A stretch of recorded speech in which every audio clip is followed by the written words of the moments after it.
आज हम लोग संख्या पद्धति के अंतर्गत कुछ और प्रश्न देखेंगे। ये पहला टाइप है जिसमें प्रश्न आता है अभाज्य गुणनखंडों की संख्या ज्ञात करो। ठीक है, क्या प्रश्न आता है?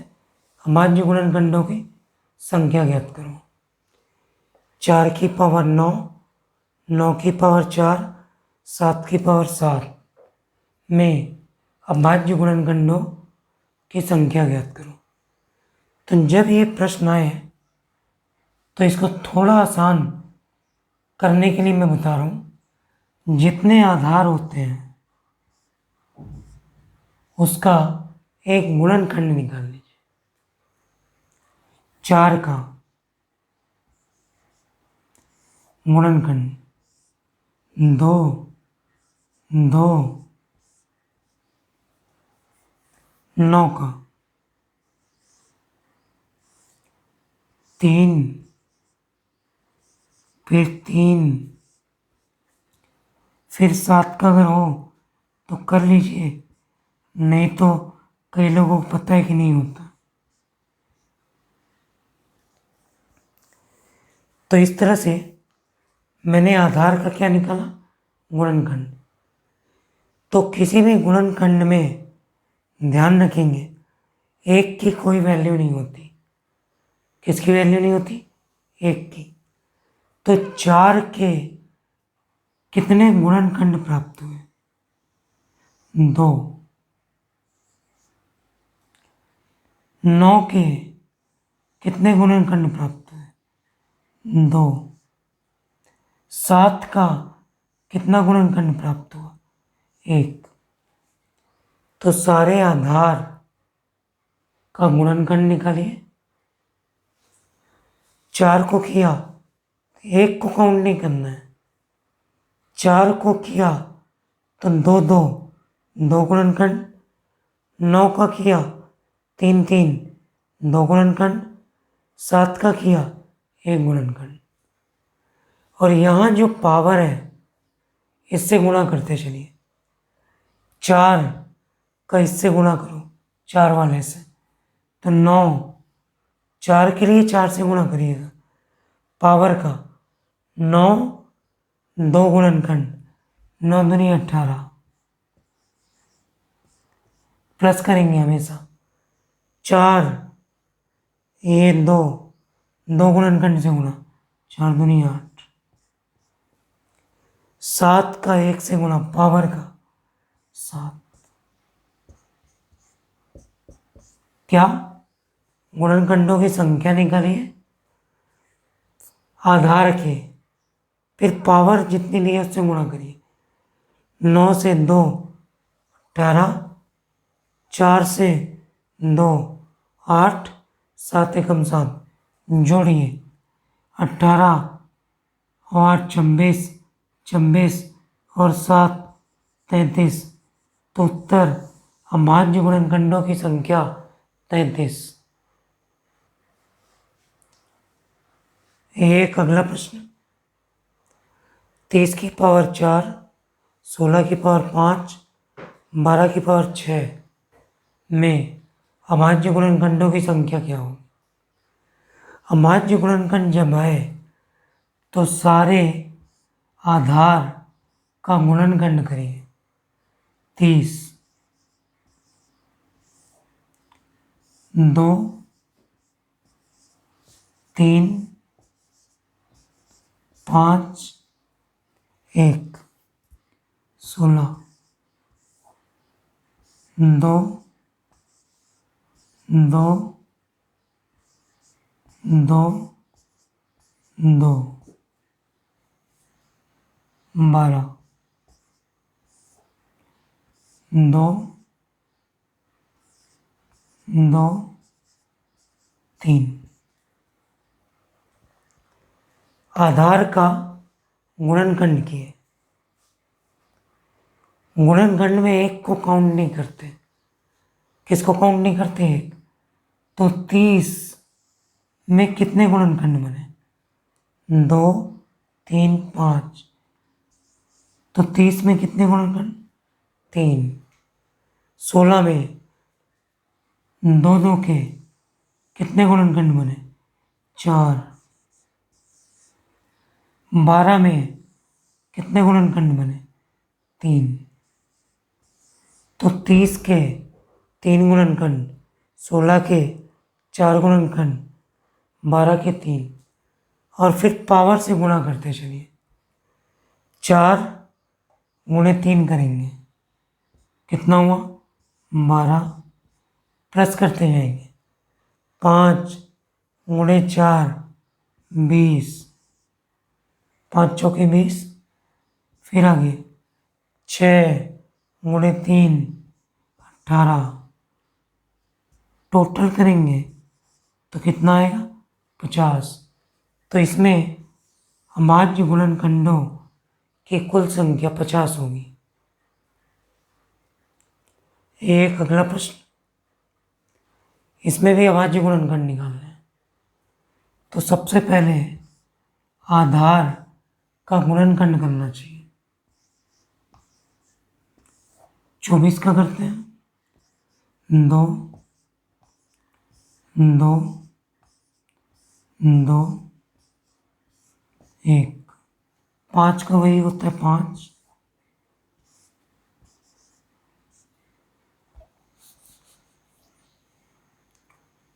4 को किए 2 2।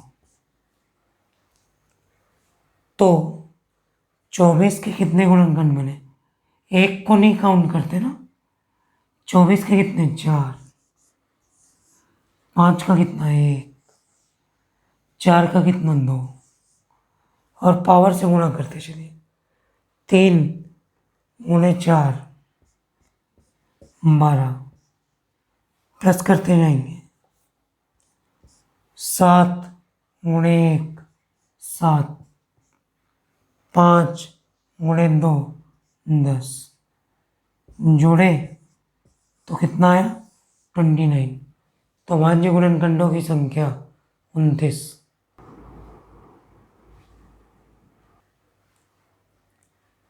ये एक नया टाइप है। ये प्रश्न केवल एसएससी के आंसर में मिलता है। हमारी किसी टेक्स्ट बुक में ये प्रश्न नहीं मिलता है। अगर आप एसएससी दे रहे हैं तो वहाँ इस तरह के प्रश्न टकराते हैं, लेकिन R S. Agarwal, H D. Yadav, M. Tara, Rakesh Yadav की किताबों में मुश्किल है कि मिलेंगे।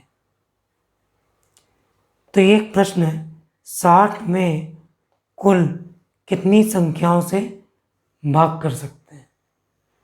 तो जब ये पूछे कितनी संख्याओं से भाग कर सकते हैं, तो इसके लिए मैं जो नियम बता रहा हूँ उसको ध्यान देंगे। सबसे पहले 60 का गुणनखंड करेंगे।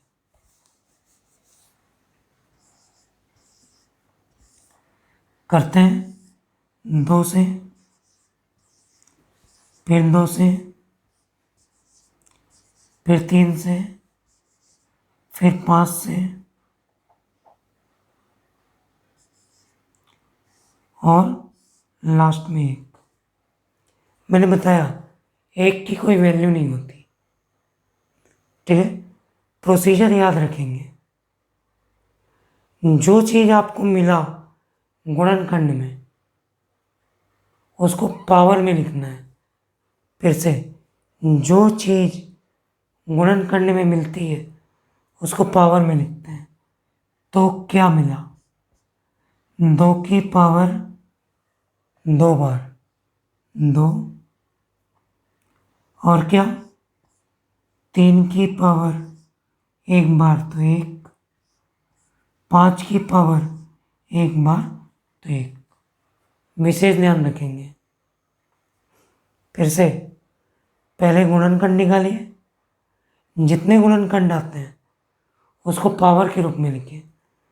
2 2 बार आया तो 2 की पावर 2, 3 1 बार आया तो 1, 5 1 बार तो 1। अब इसकी ट्रिक क्या है? तो सीधे संख्या ज्ञात करना है कि कितनी संख्या। ध्यान देंगे मैं क्या बोल रहा हूँ, ठीक है। पहले पावर में लिख दीजिए,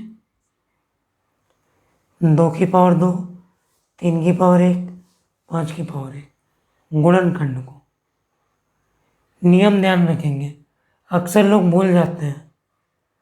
जो भी आपने पावर लिखा है सबको 1 बढ़ा के गुणा कर देते हैं, आधार को छोड़ देते हैं, आधार को छोड़ देते हैं, सबकी पावर 1 बढ़ा के गुणा करते हैं।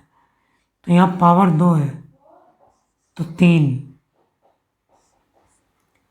यहाँ पावर 1 है तो 2, यहाँ भी पावर 1 है तो 2। सारी पावर में 1 बढ़ा के गुणा कर देते हैं, तो 3 चौके 12।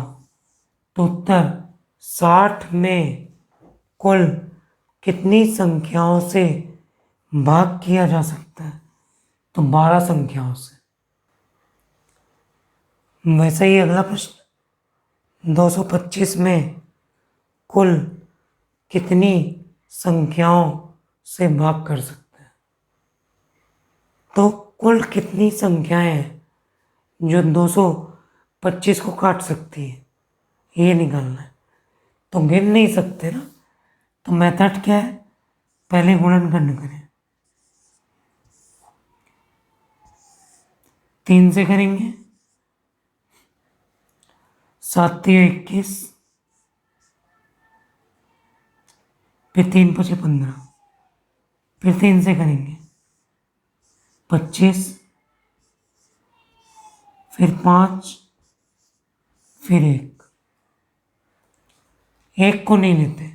मैंने क्या बोला था, जितने भी गुणनखंड है उसको पावर में लिखते हैं। तो 3 का 2 बार और 5 का भी 2 बार। 3 2 बार 3 की पावर 2, 5 2 बार 5 की पावर 2।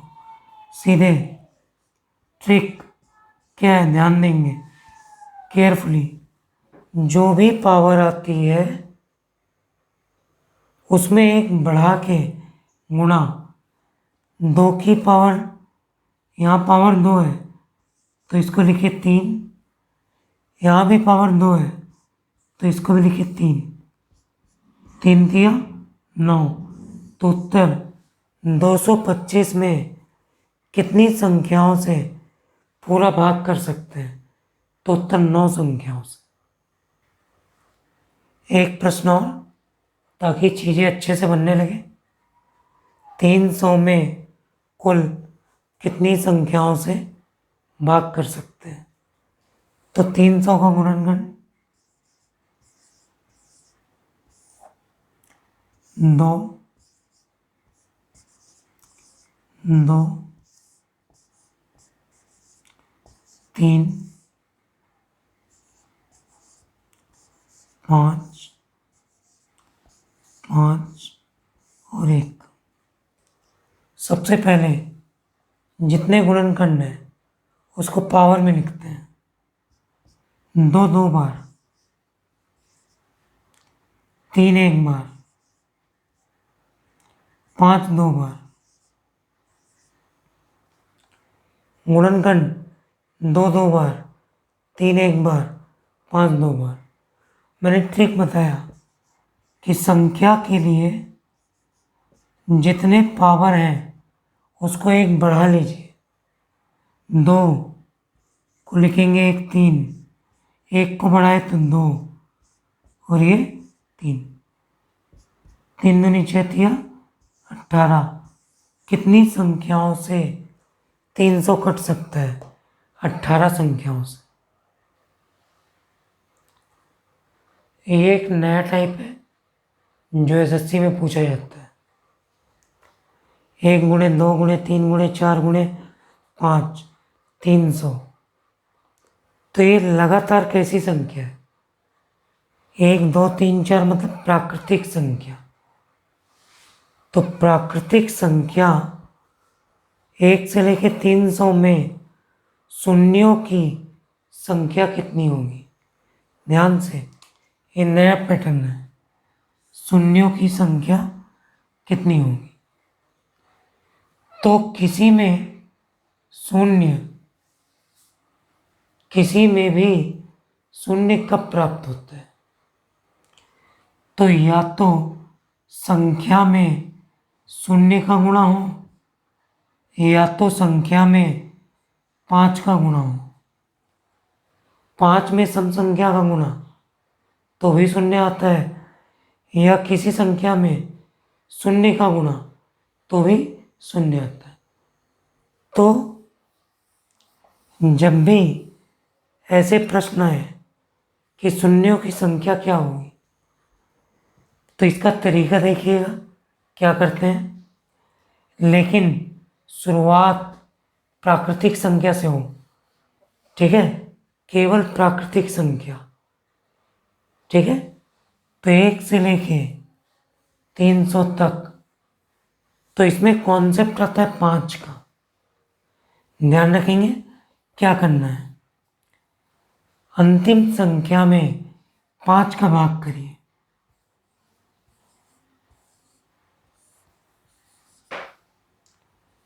5 चक्के 30, कितना आया? 60। यहां जो संख्या आएगी उसमें फिर से 5 का भाग करेंगे, और ऐसा तब तक करेंगे जब तक 5 का भाग जाता जाएगा। तो अब यह है 60, तो इधर की संख्या में फिर से भाग करेंगे।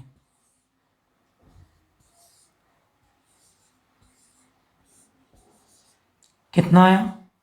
12। फिर 12 में 5 का भाग जाता है। 5 का जितनी बार जाएगा केवल उसको लेंगे। कितनी बार जाएगा? 5 दूनी 10। तो यहाँ 5 का भाग कितनी बार गया? 60 बार। फिर 60 में गया 12 बार, फिर 12 में 2 बार, और अंतिम रूप से इन सबको आप जोड़ देंगे तो जोड़ने पे हुआ 74। तो 1 से लेके 300 में शून्यों की संख्या 74 होगी। ये जल्दी से अगला प्रश्न, 1 2 3 4 मतलब प्राकृतिक 92 तक शून्यों की संख्या क्या होगी? तो सबसे पहले अंतिम संख्या लेते हैं और उसमें 5 से भाग करेंगे। जितनी बार भाग जाएगा उसको लिखेंगे। तो 18 पंचे 90, कितनी बार गया? 18 बार। फिर 18 में भी 5 का भाग जा रहा है। 5 दिया 15, कितनी बार? 3 बार। तब तक भाग करते हैं जब तक 5 का भाग जाता जाता है। तो लास्ट में इसको जोड़ देते हैं। तो 18 और 3, तो उत्तर 21।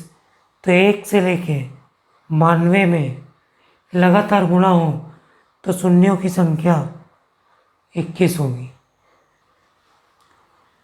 वैसे ही अगला प्रश्न, 1 2 3 4 प्राकृतिक संख्या गुणे 121 में शून्यों की संख्या कितनी है? तो अंतिम संख्या लेते हैं, भाग करते हैं 5 का। 24 पंचे, फिर 24 में 5 का, 5 चौके 20। अब आगे भाग नहीं जा रहा है 4 में, तो सीधे कैलकुलेट किए तो उत्तर 28। तो कितने शून्य होंगे? तो आंसर 28 शून्य होंगे।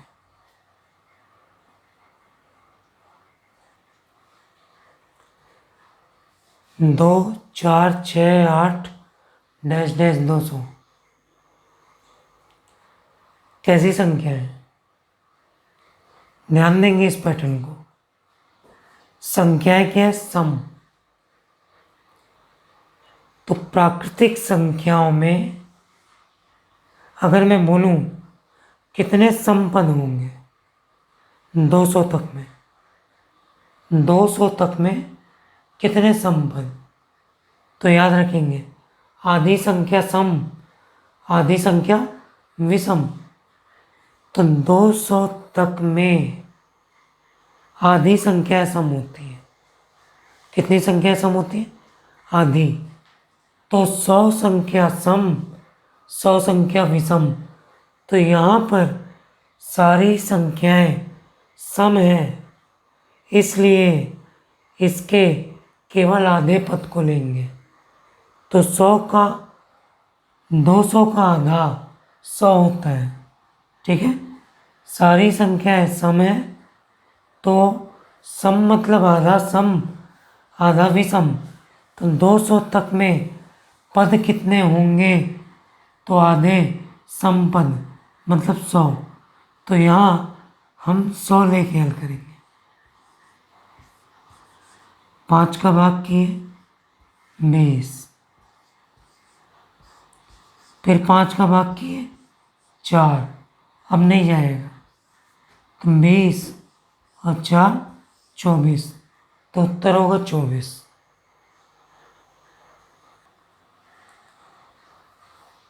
जल्दी से ये भी अगला प्रश्न, ताकि समझ में आ जाए और चीज़ें बनने लगे। 2 4 6 8 10 90, सारी संख्याएं सम है ना, शुरू से सम। सम प्राकृतिक संख्या 90। तो सम संख्या के लिए आधे पद लेते हैं। आधे सम आधे विषम। तो 90 का आधा 45, 5 से करेंगे तो 9 बना 45। फिर 9 में भी 5 का भाग जाएगा, 5 एकम 5। तो उत्तर 9 और 1 10। तो शून्य कितनी बार होगा? तो उत्तर 10 बार। एक अगला प्रश्न है। 1 3 5 7 81, कैसी संख्या है? विषम प्राकृतिक संख्या। तो हमेशा याद रखें विषम, केवल विषम ना, केवल विषम संख्याओं का हम गुणा करें तो कभी भी शून्य नहीं आता, कभी भी शून्य नहीं आता। तो इसमें कितने शून्य होंगे? तो उत्तर 1 भी नहीं, क्योंकि विषम संख्याओं के गुणा करने में शून्य कभी नहीं आता। ये प्रश्न देखिए, काफ़ी अच्छा प्रश्न है। 1 का वर्ग 2 का 3 का 50 का। 1 का वर्ग मतलब प्राकृतिक संख्या, प्राकृतिक संख्या के 50 का वर्ग। तो इसमें शून्य कितने होंगे? तो इसके लिए थोड़ा एक चीज़ ध्यान रखें, थोड़ी देर के लिए पावर को भूल जाइए, पावर को भूल जाइए। तो 1 2 3 4 प्राकृतिक, अंतिम संख्या 50। थोड़ी देर के लिए भूल जाइए पावर को। तो अंतिम संख्या में 5 का भाग करेंगे, कितना आया? 10। फिर 10 में भी 5 का भाग करेंगे, कितना आया? 2। हम भाग नहीं जाएगा। ठीक है, तो सामान्य प्रक्रिया में कितना आया? 12। ठीक है, अगर ये पावर नहीं होता तो उत्तर क्या था? 12। अब ध्यान देंगे, अगर पावर में स्क्वायर है, क्या है? स्क्वायर, तो सामान्य प्रक्रिया में जो आएगा उसको 2 से गुणा करेंगे। पावर 2 है तो 2 से गुणा करेंगे तो उत्तर 24। अगर पावर 3 रहेगी तो आप 3 से गुणा करिएगा, ठीक है। तो सामान्य प्रक्रिया में जो आप करते हैं वैसे ही करेंगे, और अगर पावर 2 है तो लास्ट में 2 से गुणा कर देंगे, और अगर पावर 3 होगी तो लास्ट में 3 से गुणा करेंगे। तो इसकी सामान्य प्रक्रिया 50 में भाग किए 10, 10 में भाग किए 2, 10 2 12, 12 का डबल 24, तो उत्तर 24। एक और प्रश्न, 1 का क्यूब, 2 का, 3 का, 20 का क्यूब। तो ये प्राकृतिक संख्या है 1 2 3 4, और ये उनका क्या है, क्यूब। अभी हमने पढ़ा कि थोड़ी देर के लिए पावर को साइड कर दीजिए, तो 1 2 3 4 20। तो सामान्य प्रक्रिया में अंतिम संख्या में भाग करते हैं, तो 5 चौके 20।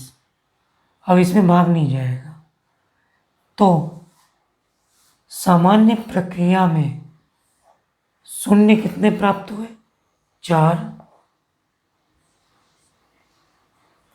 सामान्य प्रक्रिया में सब में पावर क्या है, 3। तो अगर सब में पावर 3 है तो 3 से गुणा कर देंगे। पावर 2 होता तो 2 से गुणा, पावर 3 है तो 3 से गुणा, तो उत्तर क्या प्राप्त होगा, 12। तो इसका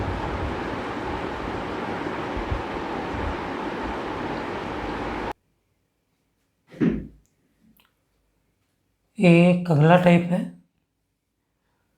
जो आर.एस. अग्रवाल की किताबों में है। प्रश्न, X star Y X square plus Y square minus का एक्स वाई है, तो 9 स्टार 11 का मान क्या होगा। बहुत आसान है, इस पूरे की जगह एक्स की जगह क्या रख देना है, 9,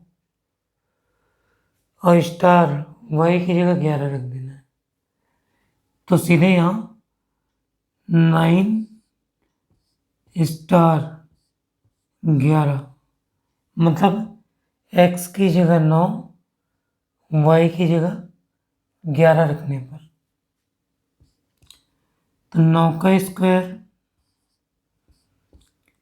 11 का स्क्वायर माइनस 9 गुणे 11, 9 का स्क्वायर 81, 11 का स्क्वायर 121 माइनस 99। इसको जोड़े 81 और ये 202 माइनस 99। 202 में से 99 माइनस करेंगे तो कितना आएगा, 103। तो इसका उत्तर होगा 103।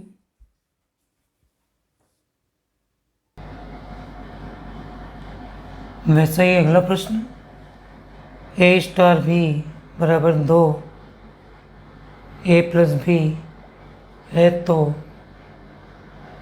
5 स्टार 2 का मान क्या होगा। तो 5 स्टार 2 मान रखेंगे, ए की जगह 5, बी की जगह 2, 5 2, तो ये हुआ 2 गुणे 7 बराबर 14। तो इसका उत्तर हुआ 14। एक अगला प्रश्न, ए स्टार बी बराबर A square plus A B plus B square है, तो 3 स्टार 2 का मान क्या होगा।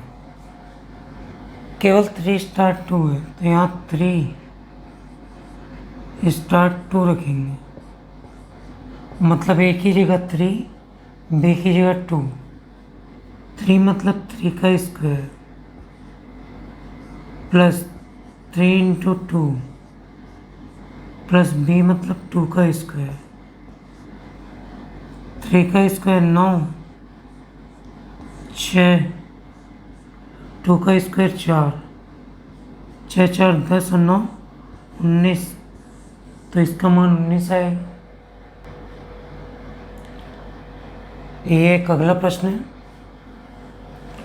एक्स स्टार वाई बराबर 3x प्लस 2y है, तो 2 स्टार 3 प्लस 3 स्टार 4 का मान क्या होगा। तो आपको करना कुछ नहीं है, एक बार जोड़े के रूप में ये है तो एक बार 2 और 3 रख के मान निकालना है, जो आएगा फिर 3 और 4 रख के मान निकालना है, फिर दोनों के लिए प्लस है तो प्लस कर देना है, बस यही ध्यान रखना। तो पहले 2 और 3 रख के देख लेते हैं। 2 स्टार 3 अगर रखें तो क्या बनेगा, तो 3 गुणे 2 प्लस 2 गुणे 3, 6 और 6,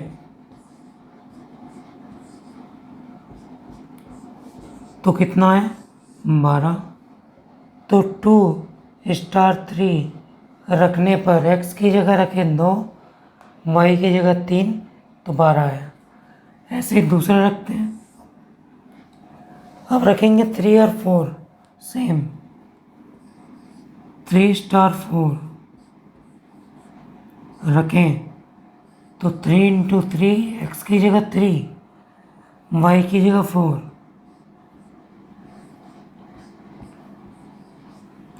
कैलकुलेट किए 9 प्लस 8 कितना हुआ 17। तो इसको रखने में मान आया 12, इसको रखने में मान आया 17। आगे प्रश्न क्या बोलता है, दोनों का योग, तो फाइनल उत्तर क्या 2 स्टार 3 प्लस 3 स्टार 4 का मान, तो इसका मान था 12, इसका मान था 17, जुड़ करके हुआ 29। तो इसका अंतिम उत्तर होगा हमारा 29। ये एक नया प्रश्न, ए स्टार बी बराबर 4a प्लस 3b है, तो 5 स्टार 2 माइनस 3 स्टार 1 का मान क्या होगा। तो जोड़े के रूप में दिया है तो पहले इसको लिखिए, इसका मान रख के निकालिए, फिर इसका मान रख के निकालिए, फिर दोनों के बीच क्या चिन्ह है माइनस, फिर माइनस कर दीजिए। तो चलिए पहले 5 स्टार 2 रखते हैं, तो 4 ए की जगह 5, बी की जगह 2, तो 20 प्लस 6 कितना हुआ 26। तो इस मान को रखने पे आया 26। ऐसे ही अगला देख लेते हैं, 3 स्टार 1,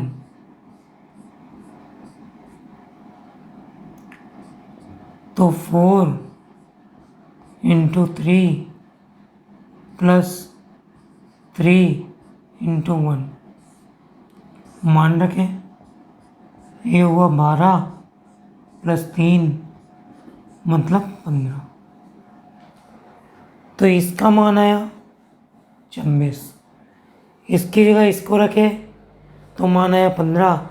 अंतिम रूप से हमको ज्ञात करना है 5 स्टार 2 माइनस 3 स्टार 1। 5 स्टार 2 का मान हमने निकाला 26। इसका मान हमने निकाला है 15। माइनस करना है, माइनस करने पे अंतिम रूप से उत्तर आया 11, तो इसका उत्तर 11। ये अगला प्रश्न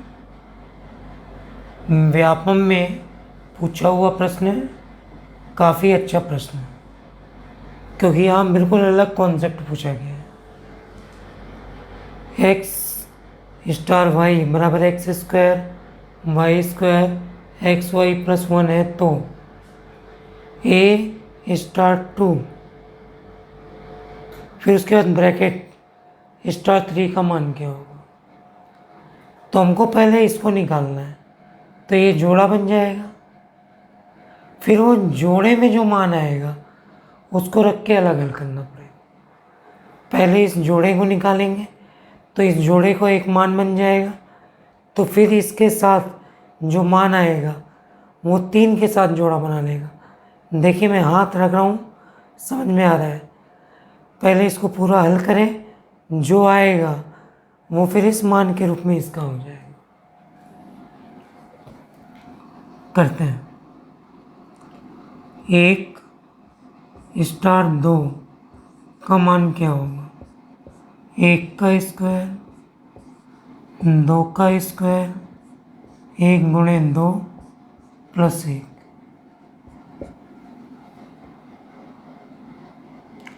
1 का स्क्वायर 1, 2 का स्क्वायर 4, 1 गुणे 2 और 1, 6 2 8। तो केवल इसका मान क्या आया 8। समझिएगा थोड़ा सा। हम देखिए क्या लिखते हैं। 1 स्टार 2 ब्रैकेट स्टार 3। तो यहाँ पर हमने इसका मान क्या निकाला है, तो इस पूरे का मान क्या है, तो 8। तो अगले स्टेप में ये क्या बनेगा, तो ये बनेगा 8 स्टार 3। इस पूरे का मान 8, फिर ये स्टार 3 मान रखते हैं इसी में। एक्स स्क्वायर मतलब 8 का स्क्वायर, वाई स्क्वायर मतलब 3 का स्क्वायर, एक्स वाई मतलब 8 गुणे 3 और प्लस 1। 8 अट्ठे 64, 8 का स्क्वायर 64, 3 का स्क्वायर 9, 8 तिया 24 और 1, 9 और 1 10, 64 24 88 होता है। 88 है 10, क्या उत्तर आएगा 98। तो इसको हल किए थे तो आया था 8। फिर इस पूरे की जगह मान क्या हुआ 8, फिर इसका 3 रखे, कैलकुलेट किए, इसमें रख के हल किए, तो उत्तर कितना आएगा 98।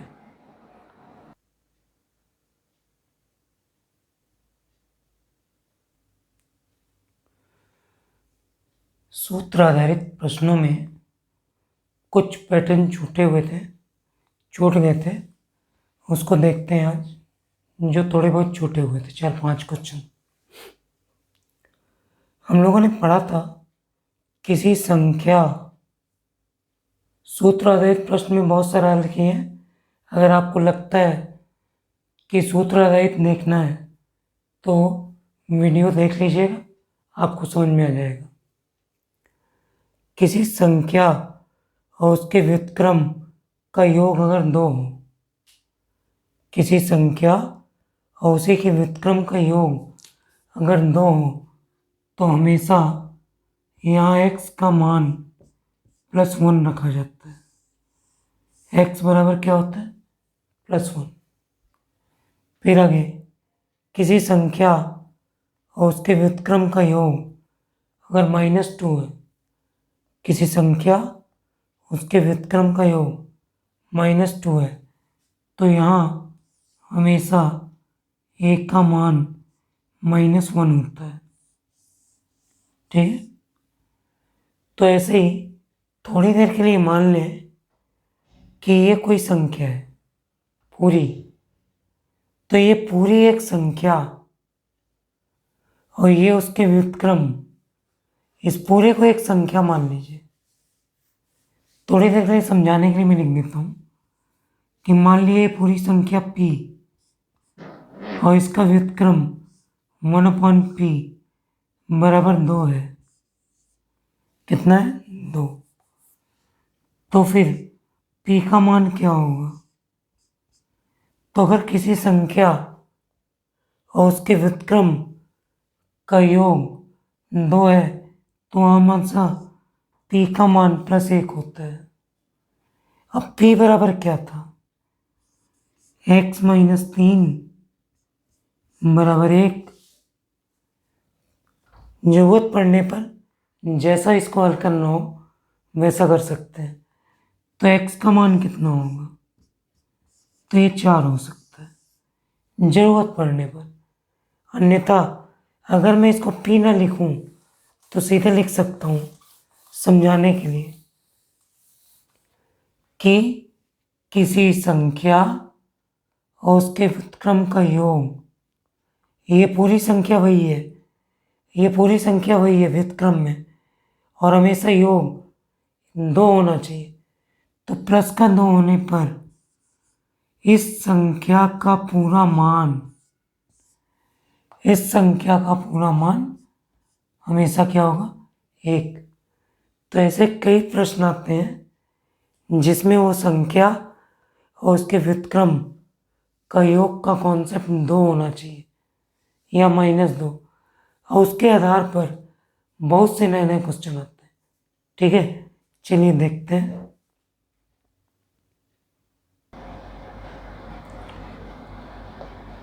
आजकल एसएससी में ऐसे प्रश्न पूछे जाते हैं, ध्यान दीजिएगा। ये x + 1/x + 2 बराबर 0, तो x + 2 की पावर 17, x + 2 की पावर 10 + 5 का मान क्या होगा?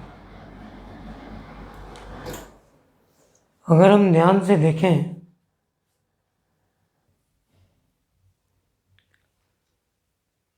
क्या यहाँ पर कुछ ऐसा कर सकते हैं कि सेम ऐसा ही x + 2 यहाँ बन जाए और यहाँ पे भी 2 आ जाए? क्योंकि किसी का व्युत्क्रम, देखो ये x + 2 और ये उसका उल्टा x + 2 बटे में व्युत्क्रम, तो इसको भी ऐसे ही बनाना पड़ेगा। तो ऐसा कुछ हो सकता है क्या कि जिससे यहाँ x + 2 आ जाए? हाँ, किया जा सकता है। अगर दोनों पक्षों में 2 जोड़ें तो यहाँ क्या बनेगा? देखते चलिए। इधर भी मैंने 2 जोड़ा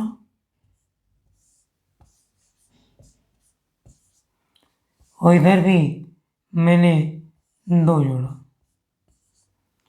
तो फाइनली ये क्या बना? x + 2 + 1/x + 2, और यहाँ कुछ भी करके कितना प्राप्त हो गया? 2।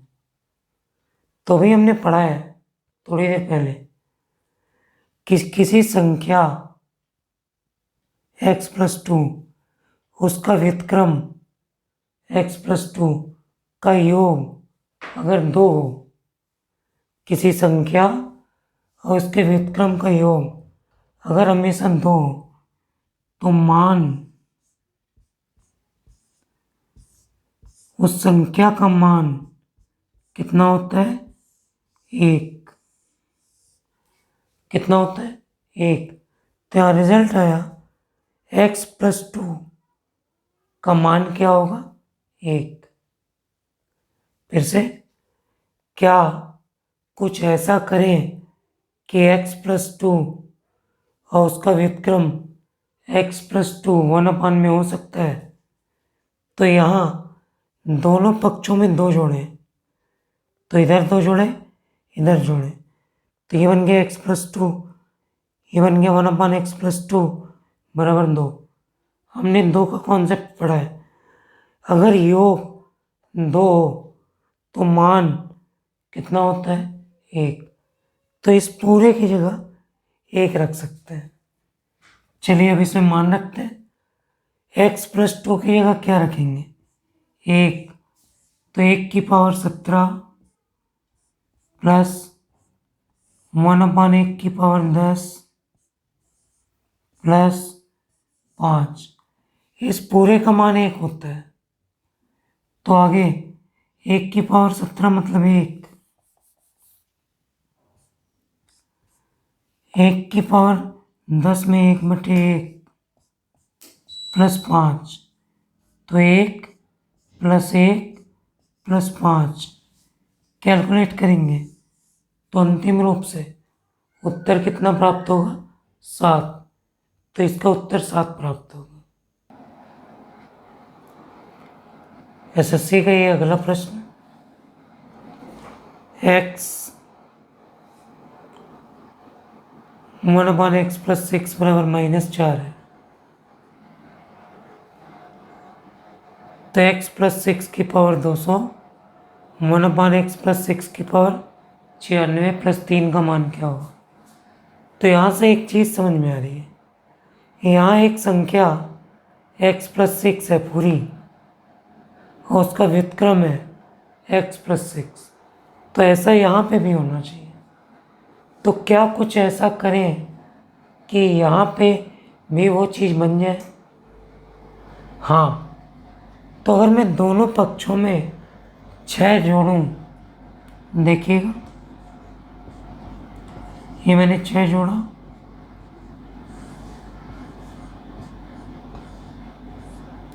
इस पक्ष में 6 जोड़ा और यहाँ पे भी 6 जोड़ा। तो अब इसको स्ट्रक्चर बना लेता हूँ, सिस्टमेटिक, जो आपको वैसा नजर आए। और यहाँ पे हमने कुछ ऐसा सेट किया कि ये बन गया 2।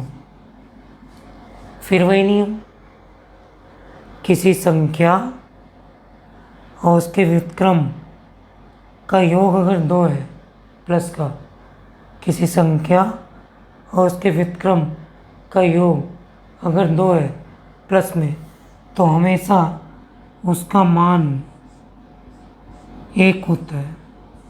कैसा? 1 प्लस का। तो यहाँ x+6 की वैल्यू बराबर क्या हो जाएगी? 1। तो अब यहाँ पे मान रख दें इसका मान डायरेक्ट, तो 1 की पावर 200 क्योंकि इसका मान होता है 1। फिर आगे 1/1 की पावर 96 प्लस 3, सबको पता है कैलकुलेट। 1 की पावर 200 मतलब 1, इसको भी हल करेंगे तो 1/1 मतलब 1 प्लस 3 कैलकुलेट किए तो अंतिम उत्तर 5। तो सारा खेल केवल सेट करने का है, जिससे यहाँ से जानकारी मिलती है। एक संख्या और उसका ये बट्टा, अगर पावर बहुत बड़ी है तो मैंने बोला है कि थोड़ा दिमाग दौड़ाना है। वहाँ पे ऐसा 2 का कोई ना कोई कॉन्सेप्ट होता है जिसमें हमेशा उसकी वैल्यू 1 आती है। कारण क्योंकि इतना बड़ा पावर हम नहीं निकाल सकते, तो जब हम नहीं निकाल सकते तो यहाँ ज़रूर 1 का कोई ना कोई कॉन्सेप्ट होता ही है। तो इसको ऐसा कुछ सेट करिए ताकि इधर 2 आ जाए, चाहे वो प्लस हो चाहे माइनस, सेट करने पे अपने आप उत्तर आ जाएगा। एक अगला प्रश्न, a 1/a-3 बराबर 5 है, तो a-3 की पावर 18 a-3 की पावर 12 का मान क्या होगा? जाहिर सी बात है पावर बड़ी है। और यहाँ कुछ समझ में आ रहा है, ये पूरी एक संख्या है a-3 और ये उसका बट्टे है a-3, तो ये व्युत्क्रम संख्या है। तो ऐसा क्या कुछ कर सकते हैं जिससे ये ऐसा बन जाए? हाँ, थोड़ा सोचिए। अगर मैं दोनों पक्षों में 3 घटाऊं, 3 घटा रहा हूं, तो इधर भी 5 में से 3 माइनस, तो इसको सिस्टमेटिक लिख रहा हूं।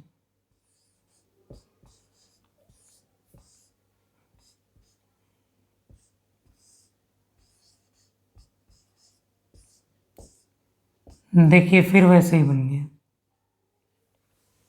एक संख्या और उसके व्युत्क्रम का योग कितना है? 2। तो एक संख्या उसके व्युत्क्रम का योग अगर 2 है तो a-3 का मान हमेशा कितना होगा? 1। तो a-3 की जगह हमको क्या रखना है? 1। तो ये a-3 की पावर 18, तो 1 की पावर 18, a-3 की पावर 12, तो ये हुआ 1 की पावर 12। तो 1 की पावर 18 मतलब 1, और इसका भी 1, 1 और 1, तो उत्तर कितना प्राप्त होगा? 2। एसएससी का ये एक अगला प्रश्न। अब उम्मीद करता हूँ चीज़ें समझ में आ गई हैं आपको, तो थोड़ा आप अपनी मर्जी से भी करिए। ax+6 है, ये भी x+6 है, तो x+6 प्राप्त है, लेकिन ये नहीं है, तो इसको भी 6 बना लीजिए। समझ में आ रही होगी बात, खुद से भी करिए थोड़ा। तो ये हुआ x+6, ये हुआ 1/x+6, दोनों पक्षों में हमने 6 जोड़ा, तो ये सिस्टमेटिक बन गया। x+6, ये सिस्टमेटिक बन गया x+6, तो ये एक संख्या, ये उसका व्युत्क्रम, और ये है -2। अभी तक प्लस आता था, अब माइनस। तो हमने पढ़ा है माइनस में अगर आए तो उसकी वैल्यू x+6 बराबर, अगर 2 प्लस में आता है तो हमेशा +1 होता है, और 2 माइनस में आए तो हमेशा -1 होता है। तो x+6 की जगह हम क्या रखेंगे? -1। चलिए यहाँ माइन रखते हैं। -2 आएगा तो -1 होता है, +2 आएगा तो +1 होता है। वैल्यू रखें -1 की पावर 72 प्लस 1/-1 की पावर 72। 72 सम है माइनस का, तो ये हुआ 1 + 1, तो इसका अंतिम उत्तर कितना प्राप्त होगा? 2। तो यहाँ उत्तर होगा 2। ये एक अगला प्रश्न, चीज़ों को देख लीजिए। इतने क्वेश्चन हो गए कि चीज़ें समझ में आने लगी होंगी। तो a+4 एक संख्या, 1/a+4 उसका व्युत्क्रम, व्युत्क्रम तो पता है लेकिन ये नहीं है, तो इसको सेट किए दोनों पक्षों में 4 जोड़ने पर।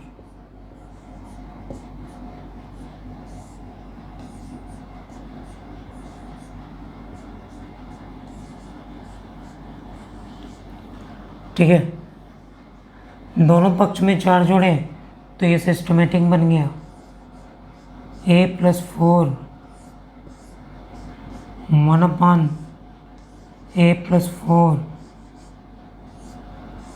बराबर -2। फिर वही एक संख्या और उसके व्युत्क्रम का योग -2 है। हमेशा 2 के कॉन्सेप्ट में संख्या उसके व्युत्क्रम का योग कितना, तो उत्तर a + 4 बराबर माइनस का 2 है। तो इस पूरे का मान -2 होने पे -1 होता है, +2 होता तो +1 मान रखते हैं। a + 4 की पावर 31 मतलब -1 की पावर 31। फिर नीचे -1 की पावर 19 + 7। अगर -1 की पावर विषम है तो -1 होता है, इसकी भी पावर विषम तो -1, सब कुछ करके -1 और +7 कैलकुलेट करेंगे। -1 -1 -2 +7 -2 +7 कैलकुलेट करेंगे तो प्लस का उत्तर 5 प्राप्त होगा। एक अगला प्रश्न एसएससी में पूछा हुआ प्रश्न है, काफी अच्छा प्रश्न है। क्या इसको कुछ ऐसा सेट करें जिसमें 2 बन जाए? हाँ, कर सकते हैं, दोनों पक्षों में 3 घटाने पर।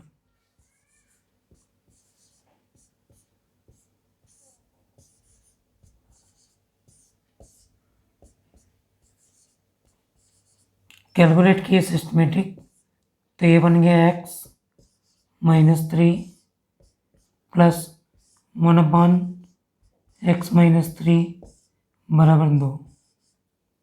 फिर वही एक संख्या और उसके व्युत्क्रम का योग 2 है, लेकिन अब ये +2 है, तो पूरी एक संख्या और उसके व्युत्क्रम का योग 2 हो तो हमेशा वैल्यू होती है x -3 का मान कितना होगा, 1।